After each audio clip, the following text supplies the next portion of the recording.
How to make a group in Roblox.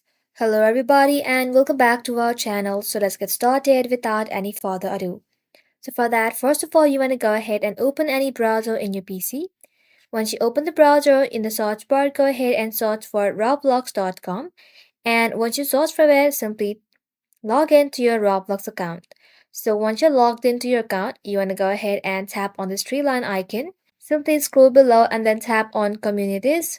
Now, after you tap onto it, this is going to open up in your screen. From your screen, go ahead and tap on create community. And once you're inside this kind of interface, go ahead and name your group. You can even type in the description about your group. So go ahead and do that.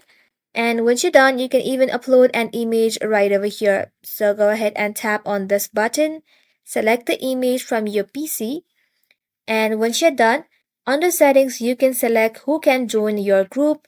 So if you would like anyone to join your group, you can simply tap on the first option. If you don't, simply select the manual approval. And once you're done with everything, simply tap on the screen icon.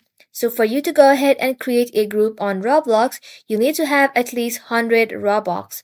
So it will cost you 100 Robux. So go ahead and purchase it. And just like so, once you purchase 100 Robux to create this group, you'll then be able to create a group on Roblox. Well, that's simply how you can do it, guys. Thank you all for watching the video till the very end and stay tuned until our next upload.